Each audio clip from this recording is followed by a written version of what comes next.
All right, then let's start off with the security story, which is saying that Nigerian troops have rescued 62 abducted civilians doing coordinated military operations across parts of northwest Nigeria.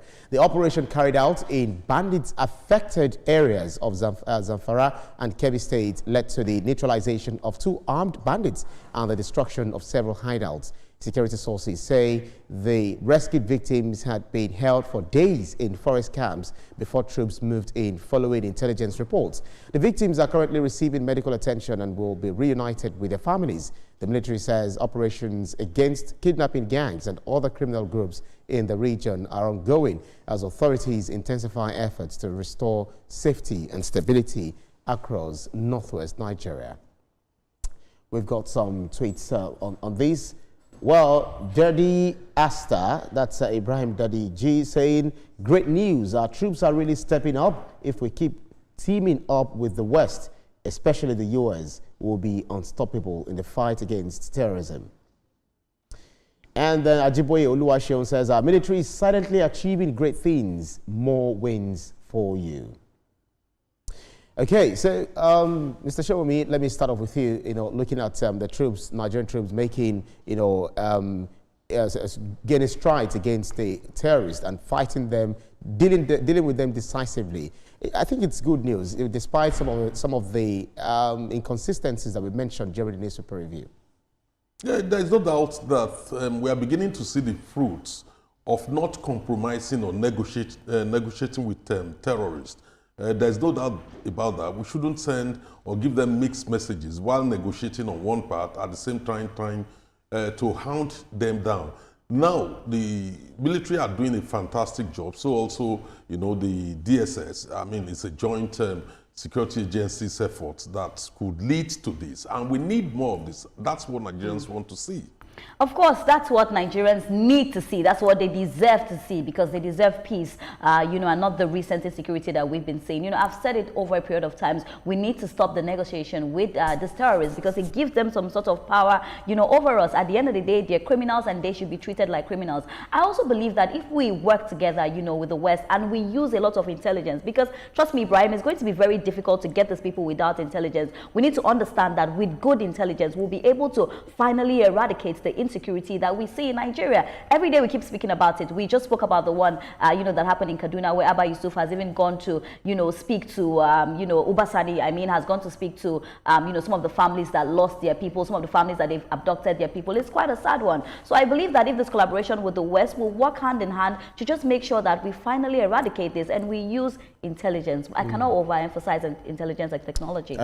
We appreciate a Nigerian nation that is, having the upper hand when it comes to getting intelligence, because this is where we are. The American soldiers, the American troops, the American intelligence do not live here, but rather they should also stop, relying on, some of those, funny sources which they get their own intelligence from. But all the same, let's move on with other stories. Talking about the Enugu state government, has recovered 1.28 billion naira from Sujimoto Luxury Construction Limited following investigations by the Economic and Financial Crimes Commission into the alleged diversion of funds meant for Smart Green School project. The recovered sum was handed over to the state on Wednesday at the EFCC Enugu Zonal Office after the government petitioned the agency over projects said to be abandoned or poorly executed. In July 2024, Enugu awarded Sujimoto a contract worth 11.45 billion naira to build 22 smart green schools, paying 50% mobilization, about 5.76 billion naira to fast-track the work. The state later alleged substandard construction and abandonment of sites by Suji Bomi Ogundele, the CEO of Suji Motor Group, prompting EFCC intervention. Mr. Ogundele had earlier been declared wanted over fraud and money laundering allegations linked to the project. Enugu State says it remains committed to recovering all public funds involved. We've got some tweets. Looking at Omar Ann says, recovered money is great, but will it truly benefit the people or just disappear again? That's a rhetorical question. And the leaving, all the EFCC needs to do is write a letter to Enugu government disclosing the recovered amount and either attach a check or the transfer receipt for the 1.27 billion naira. Definitely no need of all time wasting fanfare and pageantry. And Nkiru says recovering the money alone is not enough. There should also be full accountability on how it will be used for the state's development. And I think I rest on that. One thing is for you to recover the funds. Another thing is also for you to utilize this fund very, very importantly. And at the same time, accountability is key. Mr. Shomi. Yeah, there's no doubt about it. I mean, kudos to the EFCC. They've been able to recover over 1.2 billion out of 5.74 billion or something. And for me, that's not enough. We need to know, how did they, agree, or how did they arrive at that 1.2 billion? Is it about the work done, which the Enugu state government said are poorly constructed jobs, or about what Sujimoto Construction Company is able to pay now? Because at the end of the day, this is public wealth involved. So efforts must be made to ensure that the Enugu state government's money is fully recovered, by the EFCC. That's quite very important. And the public needs to know exactly how much is being recovered, how much will be recovered from Sujimoto Construction Company. I've been following this story, and right from the beginning, of course, I agree that the money was recovered and all of that. And your first tweet read something that made a lot of sense. They asked a rhetorical question.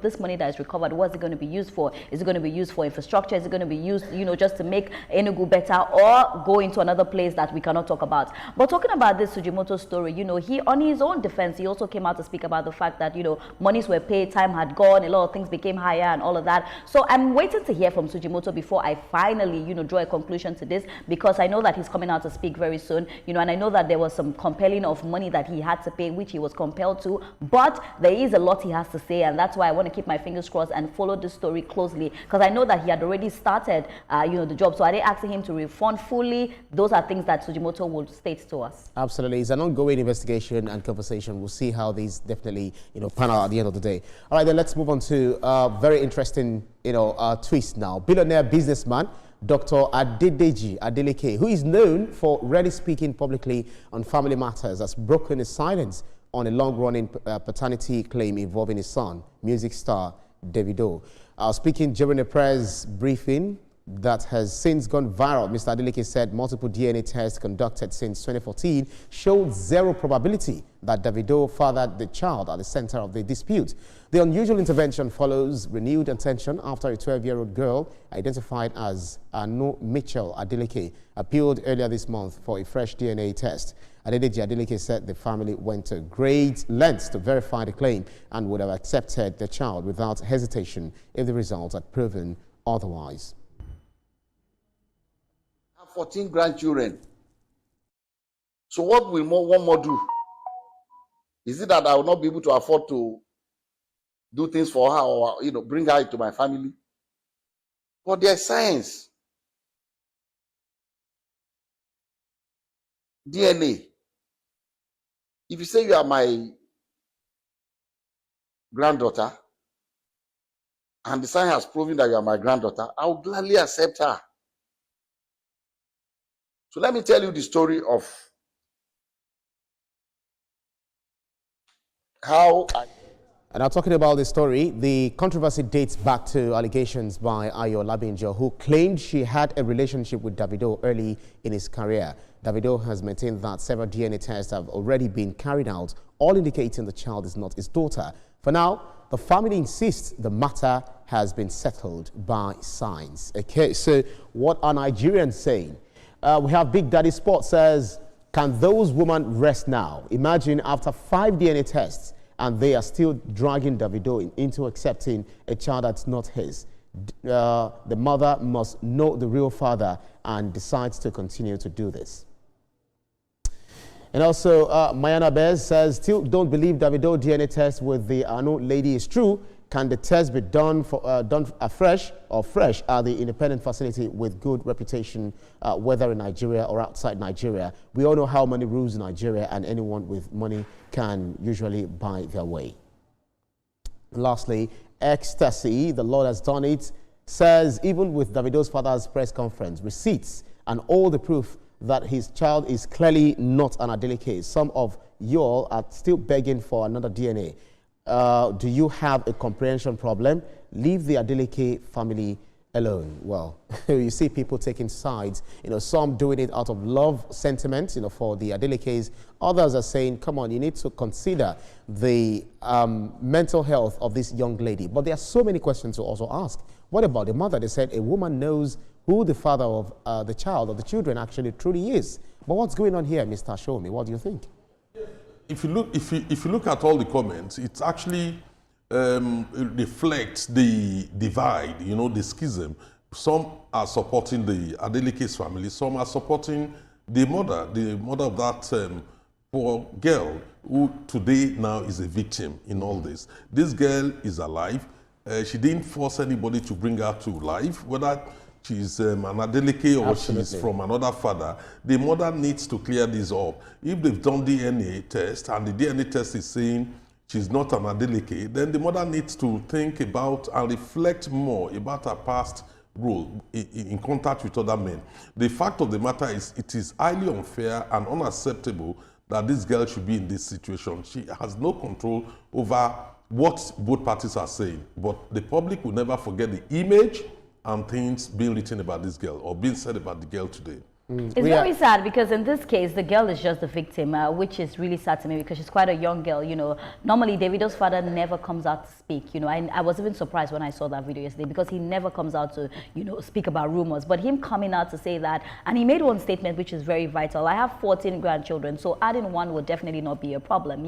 So right from the beginning, I've said this. I think the mother should really sit with this girl and have a conversation about who the father truly is. I know the Adeleke family, and there's no way Davido would deny his child. Like, it's not even possible. People are still asking for further DNA tests, and the father has come out, Davido's father has come out, and he has showed them, evidence that this is not his child. So it's, for me, I feel like right now we're being very insensitive, and we're forgetting that these people also have, feelings. There's a lot of mental health. I'm wondering how that girl is going to, be in school. So the mother really needs to play a very vital role right now. She should leave all the conversations on social media and focus on the mental health of her daughter. About Mr. Shimomi is still on this matter. What does it say about being a star and then you're shooting your star everywhere anyhow without, being mindful of what the consequence might be? And could one also go to court against it? Because, it's not leading to defamation if it's anything to go by. No, it's quite unfortunate that when people get to a certain level in society, they need to live up to the responsibility of their status. We should not forget that people get admitted over one thing or the other, whether it's over wealth, over skills, or one thing or the other. At the end of the day, we still have a responsibility to behave responsibly in society.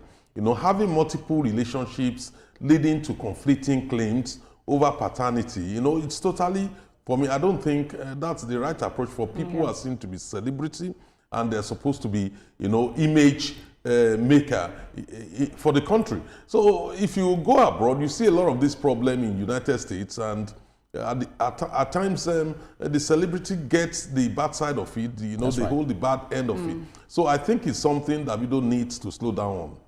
But he's been very vocal, Davido would never say no that girl is his child and not take care of her. That's a fact, actually, so. All right, then. Let's move on to all the stories now. This time now, still in the entertainment world, we see Afrobeat star Wizkid is trending after fresh conversations online, linking his influence to the enduring legacy of Afrobeat pioneer Fela and Anikulapo Kuti. The debate was reignited following renewed tributes and comparisons celebrating Fela's impact on African music, culture, and political expression, with fans drawing parallels between Fela's global influence and Wizkid's role in taking Afrobeat to the world stage. Supporters argue that while their sounds and eras differ, both artists represent defining moments in Nigerian music history.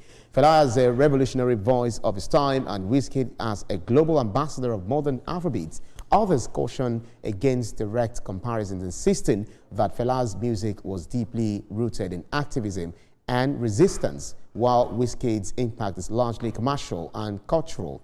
The conversations have sparked widespread reactions across social media, once again highlighting how Fela's legacy continues to shape discussions around Nigerian music, identity, and global relevance decades after his death. We've got some tweets.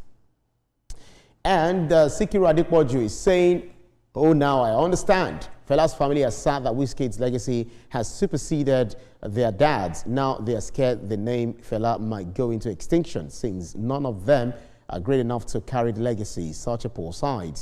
Heartbreak.